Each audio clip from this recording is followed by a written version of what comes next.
8 दिवस झाले त्या गाजरला. गाजर काय खराब होत नाही फ्रीजमध्ये.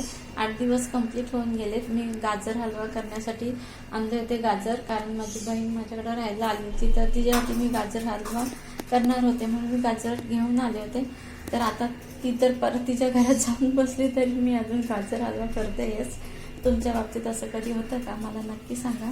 तर त्यासाठी परवा मी तुम्हाला एका व्हिडिओमध्ये खोबरं दाखवलं होतं ना, तर हेच खोबरं मी अर्धी वाटी घेतले, पातळ काप करून घेतले, एकदम पातळ केलेत, जसं आपण चिवड्याला करतो ना त्या पद्धतीने. आणि काजू घेतले थोडेसे. माझ्याकडे बदाम संपलेले आहेत. आता हे गाजरांच्या वरचं आपण बटाट्याची साली काढतो ना, त्याने काढून घ्यायचं. हे वरचे केस वगैरे आहेत ना ते गाजराचे. इकडे अर्धा लिटर दूध आटायला ठेवलंय मी, आणि तूप लागणार आहे आपल्याला. जास्त काही साहित्य नाही लागणार, थोड्या साहित्यामध्ये गाजर हलवा बनणार आहे. चला तर मी गाजर हलवा करायला सुरुवात करते. हाय, हॅलो, नमस्कार. कसे आहात तुम्ही सगळे? मस्त, आम्ही पण मस्त. तर तुमचं श्रद्धा लाईफस्टाईलमध्ये खूप मनापासून स्वागत आहे.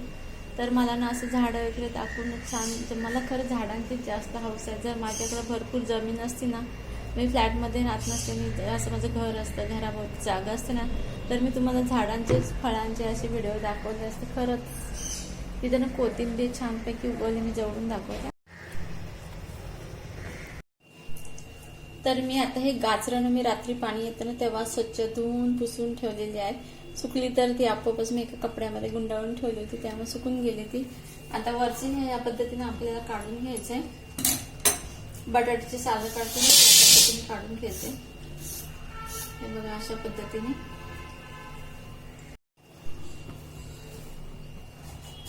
अशा प्रकारे गाजर कट करून घ्यायचे. जो खराब भाग आहे तो आपल्याला काढून घ्यायचा आहे. हे सगळं करेपर्यंत गाजर वगैरे किसून घ्यायचं. दूध आटायला ठेवायचं, म्हणजे गाजर हलवा आपला पटकन होतो. मी गाजर तर किसून घेतले. तर हा टणक मधला जो भाग असतो ना, त्याचं काहीच काम नसतं आणि तो काही पौष्टिक वगैरे नसतो, म्हणून शक्यतो त्याला म्हणजे किसताना बाजूलाच काढून टाका. जेवढं तुम्हाला शक्य होईल तेवढं बाजूला काढा त्याला. आणि अशा पद्धतीने गाजर तुम्ही किसून घ्या. माझं एवढं किसून झालं. आता सगळं किसून झाल्यावर दाखवते तुम्हाला. गाजर तर माझं किसून झालंय, तुम्ही बघू शकता. हे बघा किती छान कलर आलाय ना, मस्त. हे काढलेलंच आहे मी. हे बघा, दाखवते तुम्हाला. हे शक्यतो एवढं काढूनच टाकायचं, कारण ह्याचा काहीच उपयोग नाही, ते मी आधी पण सांगितलंय तुम्हाला. आणि काढताना जर तुम्हाला जमत नसेल तर काढू पण नका, नाही तर घ्याल कापून वगैरे, कारण किसण्याच्या नादात ना जोराचा हात किसतो ना तेव्हा हाताला कापायची पण शक्यता असतं. गाजर जायचं टाकून आपल्या हातात जातो. तर तुम्हाला जमलं तरच काढा, शक्य होईल तेवढंच काढा, उगाच कापून वगैरे घेऊ नका. आता याच्यामध्ये मी 2 चमचे तूप घालते. आता हे तूप माझ्याकडे शिल्लक आहे गोवर्धनचं, त्यामुळे तेच घालते. घरातलं माझं तूप आहे ना, ते मी असं ह्याला वापरतच नाही. कधी कधी वापरते म्हणा, पण जसं माझं मन होईल तसं. जर शिल्लक असलं तर वापरते म्हणा. हे बघा, मी परवा तुम्हाला व्हिडिओमध्ये दाखवलं होतं, हे तर मी दाखवायचं विसरूनच गेली. हे ना तूप खरं घरातलं खूप छान लागतं. मसाले भात, खिचडी भात किंवा चकुल्या वगैरे तुम्ही जर करत असाल तर चकुल्यासोबत पण तूप छान लागतं. तूप तर गरम झालंय, तर आता गाजराचं पीस घालून घ्यायचंय.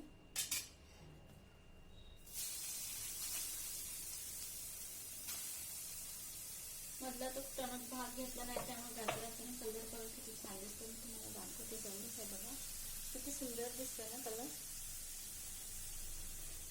आता हलवून घ्यायचं आपल्याला.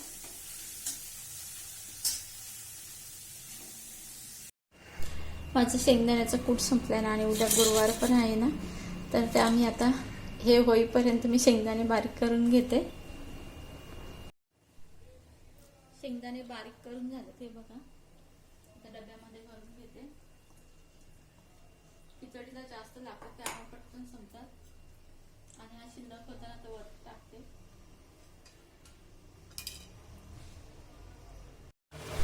आता हा शेंगदाण्याचा कूट कोणत्याही भाजीला वापरू शकतो. सुक्या भाजीला, पालेभाजीला, रस्सा भाजीला पण वापरू शकतो, जर लसूण खोबरं टाकलं असेल तर. आता बंद करून ठेवते. छान असं परतून झालेलं आहे, तुम्ही बघू शकता. कोरडं झालेलं आहे. जेवढं मी तूप जास्त नाही टाकलंय, कारण नंतर मला तुपाची फोडणी द्यायची याच्यावर, त्यामुळं खरं तर आता गाजर हलवा खायचा तर असं तूप त्यातून बाहेर दिसलं पाहिजे, असं खाण्यात जास्त मजा असते. आता हे आटवलेलं दूध घालते मी त्याच्यामध्ये. आटवूनच दूध घालायचं तुम्हाला पाहिजे तर तुम्ही खवा घालू शकता. आणि आता गाजर आहे तर तुम्ही गाजराचे सगळे पदार्थ करा, म्हणजे जेवढे जेवढे तुम्हाला येतात तेवढे करा, कारण आता गाजराचा सीझन आहे, खूप स्वस्त आहेत. आणि मेन म्हणजे गाजर आपल्या आरोग्यासाठी खूप चांगले आहे. डोळे ज्यांचे दुखतात त्यांनी गाजर हलवा किंवा गाजराचं कच्चं गाजर जेवणामध्ये सुद्धा पातळ स्लाइस करून तुम्ही नक्की खा, त्यामुळे तुमच्या डोळ्यांचं आरोग्य सुधारेल. जेवणामध्ये गाजर पाहिजेच, कारण आपण जे बटाट्याचे वेपर्स करतो ना त्याच्याने पातळ पातळ स्लाइस करायचं. जर तुम्हाला चावत वगैरे नसतं, जे वयस्कर लोक आहेत ना ते चावत नाहीत म्हणून गाजर खात नाहीत, त्यांनी किसून खायचं, दह्यामध्ये टाकून खायचं, जसं तुम्हाला आवडेल तसं खायचं, पण पोटात घाला, कारण गाजर खूप आपल्या आरोग्यासाठी चांगलंच आहे, खास करून डोळ्यांसाठी. आता हे सगळं दूध आटून द्यायचंय. गॅस थोडा मोठा करून हे सगळं आटून घ्यायचंय, म्हणजे मध्ये आधी मंद गॅस पण करायचा आणि हलवत राहायचंय. नाहीतर मी सांगितलंय मोठा करायचा म्हणून, असं काय नाही, सगळ्यांना सगळं काही येत असतं. आता कोणाला कोणती गोष्ट येत नाही असं नाहीच आहे. गाजराचं सगळं दूध आटून झालं, म्हणजे आटलेलं आहे सगळं. मी तुम्हाला जवळून दाखवते. हे बघा सगळं आटलेलं आहे. जर तुम्ही साखरेचं करत असाल ना तरी सुद्धा हे पूर्ण मिश्रण कोरडं झाल्यानंतर साखर घाला, नाहीतर साखर टाकल्यावर जास्त पाणी सुटतं, त्यामुळे त्यातलं दूध आटल्यानंतर साखर टाका. आता मी तर गुळाचं करते, तरी सुद्धा गुळ जरी वापरणार असला ना तरी सुद्धा तसंच करायचं, त्यातलं दूध आटल्यानंतरच. माझा आवाज खराब यायला लागलाय. दूध आटल्यानंतरच गुळ घाला. जर तुम्हाला बरेच लोकांना साखरेचं खाल्ल्यावर ना, आता तुम्ही सांगायची काही गरज नाही, बरेच जणांना साखर रक्तामध्ये वाढलेली आवडत नाही, म्हणजे आजार होतात, त्यामुळं तर गुळ कसं आपल्याला आरोग्याला एकदम फायदेशीर आहे, त्यामुळे गुळाचाच वापर मी केलेला आहे. आता ह्याच्यामध्ये 1.5 वाटी गुळ घालते मी. आणि चिरून दाखवलं होतं ना तो मला आता उपयोगी पडला. आता मला वेळी सुरी घेऊन बसावे नाही लागलं, पटकन मी आता गाजरासाठी वापरला. चांगला हलवून घ्यायचंय, म्हणजे एकजीव करायचंय.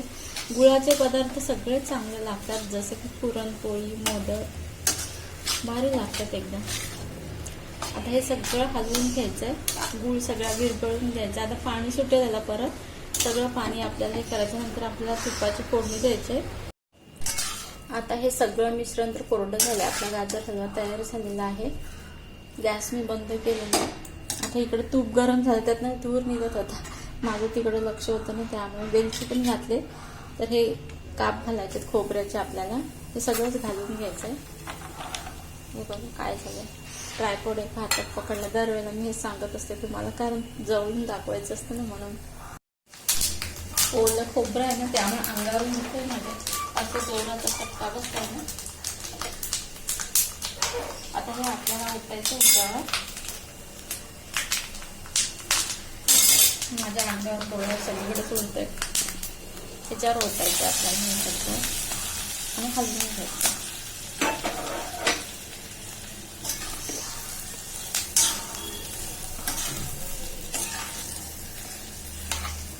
आता गाजर हलवा थोडा जास्त दिसतोय, हलवताना जड वाटतंय मला. गाजर हलवा आपला तयार झालेला आहे. गाजर म्हणजे गुळाचा गाजर हलवा छान तयार झालाय. तर तुम्हाला कसा वाटला गुळाचा गाजर हलवा मला नक्की कमेंट्समध्ये सांगा. कशा वाफ येतात धरा तुमचा पहिला एक चमचा हा तुम्ही खावा पहिला. मी कधी कधी म्हणजे जास्त करून जेव्हा मी गोड पदार्थ करते ना तेव्हा मी पहिलं थोडं वाटीमध्ये देवाजवळच ठेवते. खूप छान झालाय ना गुळाचा गाजर हलवा. कसा वाटला तुम्हाला नक्की कमेंट्समध्ये सांगा आणि माझ्या चॅनलला सबस्क्राईब करायला विसरू नका. फोटो काढण्यासाठी मी थोडे मनी प्लांट ठेवलाय जवळ.